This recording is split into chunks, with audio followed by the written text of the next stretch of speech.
그럼 미워지는 거죠. 왼수가 돼버리는 거예요. 야, 그래서 이건 노력해도 안 돼, 노력해도. 결국 하나님이 주신 방법은 본성이 바뀌는 거죠. 아멘. 본성이 바뀌니까 어때요? 내 몸으로 보이는 겁니다. 내 몸으로 보이면 어때요? 사랑하라고 얘기 안 해도 내 몸과 같이 사랑하라는 말씀을 예수님이 안 했어도 사랑할 수밖에 없어요. 자식을 사랑하는 건 노력해서 하는 거 아니잖아요. 사랑은 발생되는 거죠. 발생. 사랑은 생명관계에서 발생되는 거야. 그러니까 이 생명관계로 안 되면 어때요? 내가 생명관계로 안 되면 이거 주종관계가 되고 계약관계가 된다. 네가 얼마큼 나한테 사랑을 해줬냐? 나도 그만큼 사랑하겠다. 이렇게 되는 거죠. 계약관계, 기브앤테이크가 되는 거예요. 자, 그런데 우리가 선악과가 있기 때문에 끊임없이 계약관계를 떠날 수 없는 거예요. 그래서 하나님이 뭐냐? 율법의 관계가 되고 예수님의 말씀을 듣고 나서도 이 종의 관계를 떠날 수 없으니까 내가 법을 떠날 수 없다. 법을 뛰어넘는 마음이 안 보인다는 거예요. 제가 우리 아버지한테 왜 가출하고 싶었겠어요? 딱 하루지만, 몇 시간이지만 아버지의 마음이 안 보이고 법으로 보이는 거야. 제가 장남이니까 성적 나빴다 그러면 성적표 받는 날은 종아리 맞는 날이야. 10대도 20대도 맞는 거죠. 야, 얼마나. 아버지 뭐 장로님이시니까 엄하게 교육해야 된다고 해초리 많이 맞아요. 그러니까 아버지의 마음은 안 보이고 뭐가 법만 보이는 거예요. 그러니까 막 성적표 나오면 막 제일 싫었죠. 그래도 꼴찌도 아닌데 왜 그렇게 벌을 받았는가 몰라, 아버지한테. 그러니까 마음을 모르면 다 법이 되는 거예요. 마음을 모르면. 하나님과 우리 사이도 마음을 모르면 다 법인 거죠. 그래서 어떻게, 마음을 모르니까 어떻게 잘 보여야 되나? 아버지한테 잘 보여야 되고, 그죠? 아버지한테 잘 보이려는 게 비극 아닙니까? 그렇잖아요. 잘 보이려고 하는 것 자체가 비극인 거예요. 멀어진 관계죠, 멀어진 관계. 그래서 우리가 예수님을 믿으면서도 이 관계로 살았다는 거예요. 하나님한테 잘 보이려고. 하나님은 전혀 그 잘 보이려고 애쓰는 버둥거리는, 그죠? 저 기도하고 금식하고 잘 보이려고 애쓰는 아들을 보면서 얼마나 치근하겠어요. 지금 뭐 하냐, 지금. 그죠? 그 구약에서는 초막절이 되고 막 이러면 막 옷을 찢고 회개하고 막 이랬단 말이에요. 그 속죄절이 되면. 근데 지금 예수로 말미암아 아버지 아들 시대가 된 거야. 아버지 아들 시대가 되는데 지금도 옷 찢고 회개하고 밥 굶고 처리하고 지금 뭐 하고 있냐 이 얘기 아닙니까?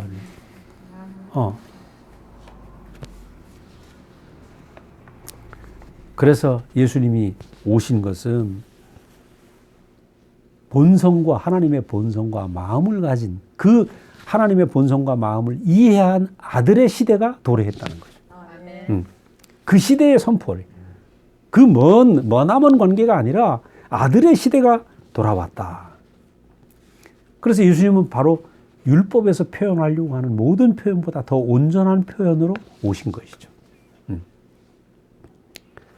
그렇기 때문에 예수님은 나를 본 자는 아버지를 보았다. 이 말은 하나님은 율법에서 표현하지 못했던, 그죠? 하나님의 깊은 속을, 하나님의 감춰진 마음을 이 예수라는 아들을 통해서 지금 다 나타나고 있는 거예요. 우리 간음하다 현장에 잡힌 여자의 상황에서, 그죠? 너희도 죄 없는 자가 먼저 돌로 쳐라. 율법에 의하면 죽어야 돼요. 그렇잖아요. 율법에 의하면 돌로 맞아 죽어야 돼. 그런데 예수 안에 지금 하나님 마음을 알거든. 아버지 마음을 알거든. 이 여자를 정죄하지 않은 아버지 마음을 알거든. 그래, 나도 너를 정죄하지 않겠다. 그러니까 지금 율법이 다 표현하지 못한 하나님 마음이 예수라는 사람을 통해서 표현되고 있는 거 아니에요. 그러니까 율법보다 예수는 더 온전한 하나님의 표현이죠. 자, 이 성경 말씀 있잖아요. 하나님은 이 성경 말씀으로 표현되지만 성경 말씀으로 다 표현될 수 없다는 것입니다. 그렇잖아요? 바울 서신보다 바울과 바울 서신과 누가 더 크겠어요? 누가 더 큽니까? 바울이 더 크죠. 예수님이 하신 말씀 여기 성경에 있잖아요. 그죠? 예수님이 하신 말씀과 예수님보다 누가 더 크겠어요? 예수님 더 크죠. 아멘. 제가 이렇게 몇 마디 말하는데 제가 말하는 말보다 제가 더 큰 자 아니겠습니까? 그러니까 오늘 성경을 율법으로 보는 사람이 있다는 거예요. 성경을 율법으로 볼 것이 아니라 성경 안에 감춰진 아버지 마음을 만져야 된다는 거예요. 아버지 마음을 만지면 어때요? 사람의 육체가 왜 존귀하냐? 성경은 제한된 표현밖에 안 나와 있다는 거예요. 하나님의 표현에 제한이 최소한의 표현만 하고 있는 거죠. 근데 예수는 어때요? 하나님의 그 깊은 마음을 예수라는 인격 안에서 해석이 되고 있는 거예요. 새롭게. 그러니까 우리 한 사람 한 사람 어떻습니까? 하나님의 마음을 표현할 수 있는 놀라운 직책을 하나님 우리에게 주신 거예요. 하나님의 형상의 위치가 바로 그것이라는 거예요. 하나님의 마음을, 깊은 성품과 마음을 새롭게 표현할 수 있는 이 아들. 그러니까 육체로 오신 예수는 너무 놀라운 하나님의 표현이었던 거죠. 그러니까 나를 본 자는 아버지를 보았다. 지난 시간에 얘기한 것처럼 독생자를 주셨으니 누구든지 저를 믿지 않으면 저를 믿으면 멸망하지 않고 영생을 얻게 될 것이다. 독생자가 뭡니까? 모노게네스. 비교할 수 없는 아들. 그죠? 율법과 비교할 수 없잖아요, 예수를. 무슨 얘기인지 알겠습니까?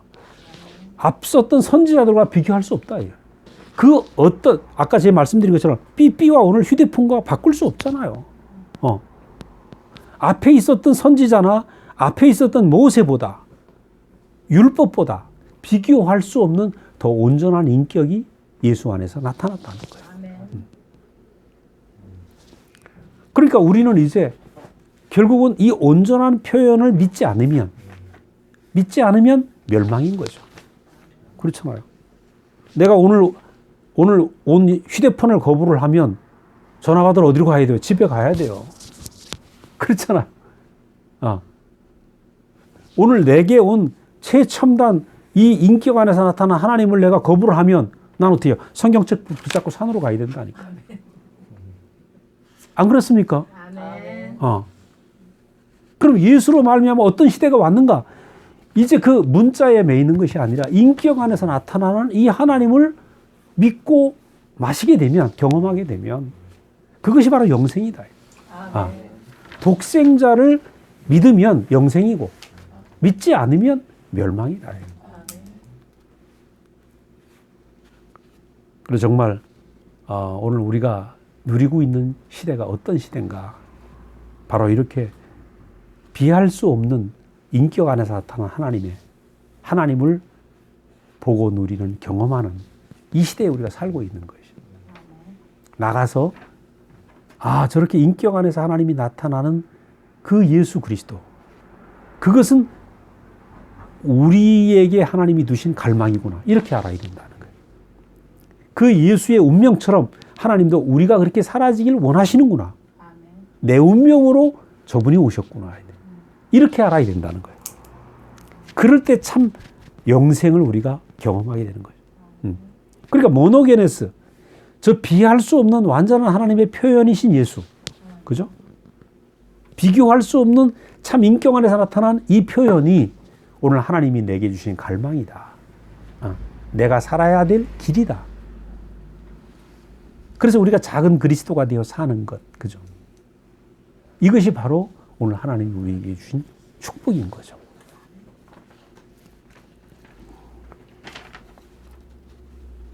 그래서 아까 처음에 읽은 말씀처럼 보라, 세상 죄를 지고 가는 하나님의 어린 양이로다. 어떻게 수많은 죄들을 없앨 수 있는가?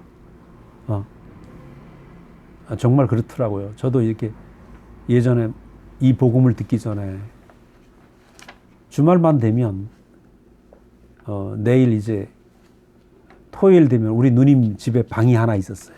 거기 혼자 가서 큐티하는 거죠. 일주일 동안 지은 수많은 죄들을 고백하고, 그죠? 성령 충만해서 주의를 지켜야 되니까. 어떻게 그렇게 죄가 샘솟는, 내게 샘솟는 기쁨이 아니라 내게 샘솟는 죄야.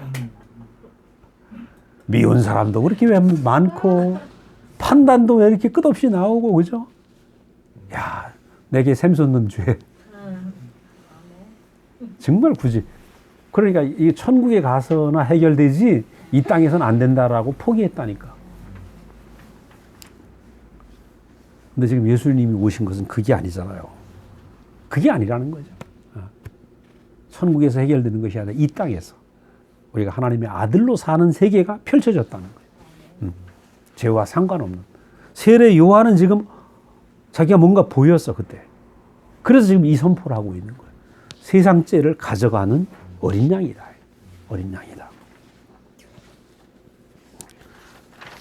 예수님이 사신 것은 어떻게 살았습니까? 아까 말씀드린 것처럼 하나님의 마음을 알고, 인생은 하나님의 마음을 알고 하나님의 마음을 표현하는 게 인생이구나. 하나님의 마음을 표현하려면 단 정해진 길이 있죠. 내 뜻대로 말고 아버지 뜻대로 하옵소서. 그죠? 아버지 뜻대로 하옵소서. 이것이 사람이 살아야 될, 하나님의 형상으로 살아야 될 길이라는 거죠. 이 길, 이것이 바로 아들의 길이고 형상의 길. 사람의 위치, 그죠? 그 위치에서 사셨다는 거예요. 그러니까 33년 동안 예수님은 이 길을 걸어가신 거죠. 아버지 뜻대로 하옵소서. 아버지 뜻대로 하옵소서. 내 뜻대로 말고 아버지 뜻대로 하옵소서. 33년 이 길을 걸어갔기 때문에 하나님이 자기에게 아버지로 인식이 되고 아버지의 마음이 깊이 알아지신 거예요. 그러니까 그의 33년의 삶은 아버지를 나타내는, 아버지의 마음을 나타내는 형상으로서 아들로서의 삶을 사시게 된 거죠. 우리가 이제 이 예수님이 걸어가신 이 길, 아버지 뜻대로 하옵소서 하는 이 사람의 길이 우리에게 정해진 길이고, 그죠? 나의 길로 보이게 되면 이때부터 우리는 어떻습니까? 노선이 달라진다는 거예요. 정해진 노선. 우리가 이제 아침에 9시에 우리 집에서 주차장에서 4시 만나요. 오늘 이제 종섭형제가 제일 먼저 와서 기다렸는데 4시 만나서 진주로 오는 코스, 매일 정해진 코스로 오고 있죠. 요즘은 이제 오면 재밌어. 이렇게 4시 못했던 얘기도 좀 하고 빵도 한쪽 먹고 커피도 먹고 그래 이제 내가 오늘 아침에 뭐 빵하고 이제 뭐 계란하고 이렇게 준비를 했는데 이거 한 7,000원짜리 아침 되겠지. 그랬더니 우리 춘식이 형제가 몇만 원 될 거라고. 왜냐하면 움직이는 카페니까 뷰까지 메뉴가, 그지? 아름다운 경치가 계속 바뀌니까. 그래 사람이, 하나님이 우리에게 정해진 길을 가면 그런 광경이 펼쳐진다는 거예요. 진주로 오는 길, 보고 싶은 형제들을 보러 오는 길, 그 아름다운 정해진 길을 가게 되면 계속 그 정해진 길의 아름다움이 보이는 거죠. 그 예수는 지금 그 노선을 달려가셨고 우리에게 이 노선이 인생이 가야 될 노선이다. 딱 노선을 제시하신 거예요. 그러니까 내가 진주로 제가 처음에 몰라가지고 고속도로로 왔단 말이에요. 얼마나 그날 한 40분 더 걸렸어요. 그러니까 정해진 길로 가야 되는데 정해진 노선 아니고 다른 노선을 타게 되면 그때부터 힘들게 되는 거죠. 그럼 아담의 문제가 뭐냐면 사람에게 정해진 길을 안 타고 선악과 노선을 탔다는 거예요. 노선 문제. 그래서 내가 진주로 오는 정해진 길을 가게 되면 어떻습니까? 계속 내가 아는, 그렇구나. 다음에 뭐가 나올 거야, 다 알고 있을 거 아니에요. 그 다음에 가면 도착하면 이곳에 와서 형제들의 얼굴을 보는 거죠. 최종적인 종착역이죠. 그것처럼 내가 가야 될 그 목표를 분명히 알면 인생이 헷갈림이 없다는 거예요. 그런데 선악과를 먹게 되면 보암직한 것, 지혜로울 만한 것들, 탐스러운 것들을 따라가다 보면 어떻습니까? 이게 맞을 거야 하고 더듬어서 간다는 거예요. 더듬어서 가니까 끝없이 방황이죠. 나는 괜찮다고 생각했는데 가보니까 허당인 거라. 그래서 예수가 오신 것은 인생에게 정해진 길. 그 정해진 길은 이 노선 안에 흐르고 있는 게 뭐냐 하면 내 뜻대로 말고 아버지 뜻대로 하옵소서. 이 레일이 깔려 있는 거죠. 내가 이 레일 위를 달려가면 최종적으로 어디로 갑니까? 아버지 뜻대로 하옵소서 하고 십자가의 운명 안으로 우리가 들어간다는 거예요.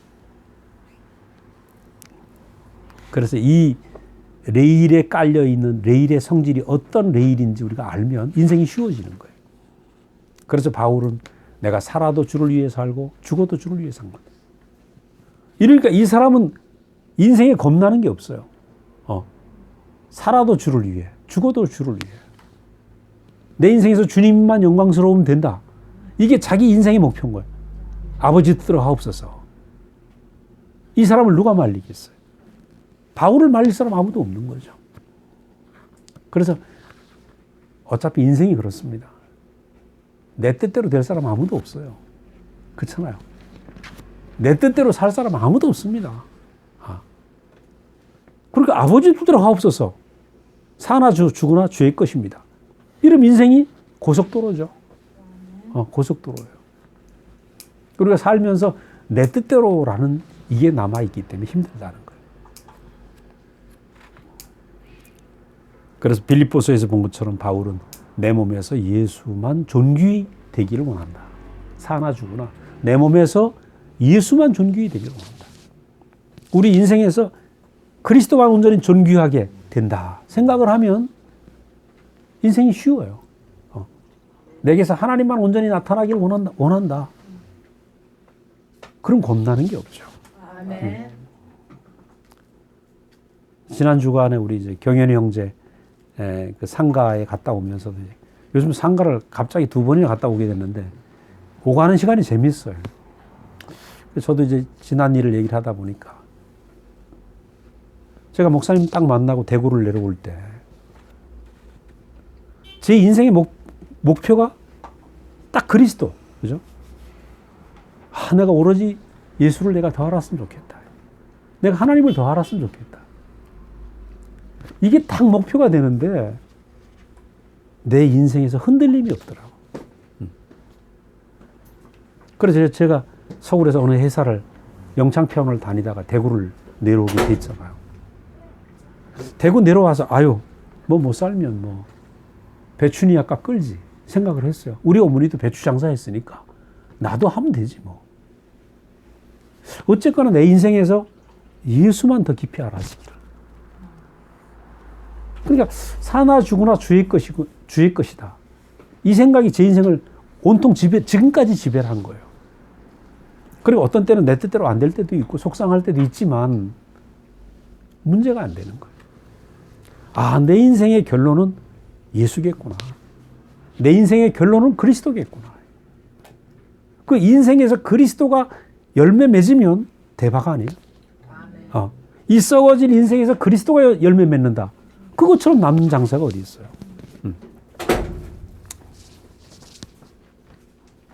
그래서 내 인생에서 예수만 존귀히 되길 원합니다. 이게 분명하면 이 노선 안에 있으면 어떻게 죄를 짓겠어요? 죄와 상관없는 인생이 살아가는 거예요. 오늘 많은 사람들이 예수를 믿으면서도 하나님 내 뜻대로 해주십시오. 이게 남아있는 거라. 그죠? 내 뜻대로 해주세요. 이 기도가 남아있는 거예요. 그럼 죄가 떠날 수 없습니다. 죄가 떠날 수 없어요. 근데 우리는 어떻습니까? 내 인생에 예수밖에 없구나. 아버지 뜻대로 하옵소서. 십자가의 운명. 이거밖에 없구나. 아버지 뜻대로 하옵소서 그러면 죄가 상관없는 노선으로 달려가게 된다는 거예요. 우린 지금 그 노선에 올라탔다는 것이죠. 네. 이게 놀라운 얘기예요. 이 노선 안에. 결국 예수님은 십자가에서 내려올 수 없는 비참한 자리에서 뛰어내려봐라 조롱하지만 내려올 수 없는 비참한 인생의 모습으로 피조물의 자리에서 돌아가신 것이고. 근데 이 죽으신 이 자리가 죄가 침입할 수 없다는 거예요. 십자가는 사탄이 들어올 수 없다는 거예요. 왜? 십자가를 들어올 수 없는 이유는 사탄도 그 문을 들어서려면 사탄도 죽어야 되니까. 십자가가 뭡니까? 내 뜻대로 말고 아버지 뜻대로 하옵소서. 이게 십자가 아닙니까? 그러니까 사탄은 뭡니까? 내 뜻대로 할 거야. 이게 사탄 아닙니까? 그죠? 그 내 뜻대로 살으려고 하는 그 뒤에 누가 숨어 있는가? 사탄이 숨어 있는 거예요. 그럼 십자가와 정반대 아닙니까? 내 뜻대로 마옵시고 이게 십자가란 말이죠. 그러니까 많은 사람들이 지금 예수님의 십자가를 믿지만 어떻게 믿냐? 아, 내 죄를 용서해 주셨구나. 여기까지 안다는 거예요. 십자가의 의미가 뭐냐? 아버지 뜻대로 하옵소서. 그리고 매달려 죽으셨다는 거예요. 그리고 예수의 십자가 안에서 우리가 그 십자가를 내 죄를 용서해 준 것만 보는 것이 아니라 아, 아버지 뜻대로 하옵소서 하는 것이 내 자리고 저 십자가가 내 운명이로구나. 이렇게 보여지게 될 때 우리는 죄와 상관이 없는 삶으로 사라지게 된다는 거예요. 그 문제는 그 십자가의 운명이 내 운명으로 새겨져야 되죠. 저게 내 길이구나. 아, 나는 이제 빼도 박도 못하고 예수가 가신 그 참 사람의 길을 가는 게 내 자리구나. 이렇게 될 때 우리는 동의서에서 본 것처럼 죄와 상관없는 인생으로 살아가게 되는 거죠. 그래서 우리가 새 예루살렘 성에 가보면 12진주문이 있잖아요. 그 새 예루살렘 성에 12진주문이 있는데 이 12진주문이 항상 열려 있어요. 열린 문. 오픈도어란 말이에요. 근데 이 열린 문에 12문이 열려 있지만 지키는 사람이 없어.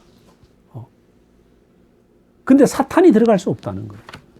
왜냐하면 사탄도 그 새 예루살렘에 들어가려면 사탄도 죽어야 되는 거라. 진주는 조개가 죽고 다시 태어난 진주가 아닙니까? 죽고 다시 태어난 문이라는 거죠. 그러니까 죽고 태어난 사람만 그 문에 들어갈 수 있는 거죠. 그래서 우리는 이 새 예루살렘 성처럼 오늘 우리가 예수의 십자가가 내 인생에 박히면 그게 내 길로 보이면 이상하게 죄와 상관이 없는 그 노선으로 가게 되고 그 삶을 살게 되는 거죠. 그래서 하나님 아들은 뭐냐? 그 십자가의 운명이 내 운명으로 박힌 사람이 하나님의 아들로 살게 되는 거예요. 그래서 골로새서에 보면 흑암의 권세에서 사랑의 아들의 나라로 옮겼느니라. 1장에 보면 그 말씀이 있어요. 우리가 죄의 세계에 살다가, 그죠? 떠날 수 없는 죄의 세계에 살다가 사랑의 아들의 나라로 옮기게 되는데 사랑의 아들의 나라가 무엇인가요? 십자가의 운명이 내게 새겨진 사람. 즉, 내 뜻대로 말고 아버지 뜻대로 하옵소서. 이게 새겨진 사람은 아들의 삶으로 살게 된다는 거예요.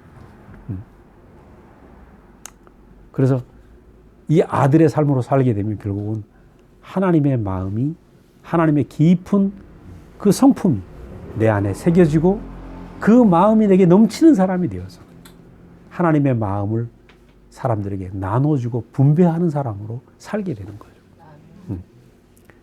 전생할 때 사실은 이 말씀을 들고 나서 죄에 대한 개념이 사라져 버렸어요. 죄인이라는 개념이 사라졌어요. 아들의 나라로 옮겨진 거죠. 이 교회는 뭐냐? 아들의 나라인 겁니다. 아들의 나라는 뭐가 흐르고 있는가? 내 뜻대로 말고 아버지 뜻대로 하옵소서. 이 십자가의 운명이 흐르고 있다. 십자가의 노선 안에 있기 때문에. 그러니까 온통 아버지 뜻대로 하옵소서 하는 이 생명의 노선이 흐르고 있기 때문에 여기서는 아버지 마음만 흐르게 되는 거예요. 그래서 정말 메시지를 들어봐도 그렇잖아요. 어? 구하면 주실 것이요. 이런 얘기 잘 안 하죠. 구하십시오 라는 얘기 잘 안 하잖아요, 우리가. 왜? 이미 그 아들 안에 있다 보니까 모든 걸 다 받았단 말이에요. 그러니까 뭐 부족하다는 생각이 안 들고, 내가 하나님 마음을 하나 알고 받았는데 모든 게 넘치는 거죠. 아들은요, 아버지 앞에서 당당합니다. 부족해도 당당해. 뭐, 어떤, 우리 교회 어떤 형제가 자기 아들이 수학을 30점 맞고 와서 아빠 나 30점 맞았어 이렇게 자랑하더라고. 조금 이게 부족한 아들인데 30점 맞은 걸 자랑하는 거예요. 아빠한테 와서 30점 맞았다. 그게 아들 아닙니까? 네. 다른 게 아니고 조건이 필요 없어. 난 아들이야. 아들이야. 그래서 정말 율법을 떠날 수 없고 죄를 떠날 수 없었는데 어떻게 아버지 마음이 흐르는 이 아들의 나라에 우리가 오게 됐는지. 조건은 하나입니다. 아들의 음성을 듣는 자는 살겠고, 아버지의 마음을 가진 아들의 음성을 들으면 살아나는 거죠. 그래서 우리를 이렇게 죄의 나라에서 사랑의 아들의 나라로 옮기신 주님을 찬양합니다. 잠깐 기도하겠습니다. 은혜로우신 아버지 하나님, 주님의 은혜를 감사합니다. 우리가 선악과를 먹고 하나님같이 되려고 하는 그 종의 사슬을 끊을 수 없었고 죄를 떠날 수 없었던 사람들입니다. 그러나 주님이 우리에게 그 아들의 음성을 들려주시고 아들의 본성을 갖게 하시고 하나님의 마음을 알게 하셔서 우리가 죄와 상관이 없는, 죄와 거리가 먼 아들의 나라에 살게 하신 것을 감사합니다. 우리로 말미암아 아무 걱정 없이, 두려움 없이 하나님 아버지를 온전하게 누릴 수 있는 아들로 살게 하신 것을 감사합니다. 우리의 남은 날을 통해서 이 사랑의 아들의 음성이 이 진주 땅에 퍼져나갈 수 있도록 주님이 인도하여 주시길 원합니다. 감사하고 예수님 이름으로 기도드렸습니다.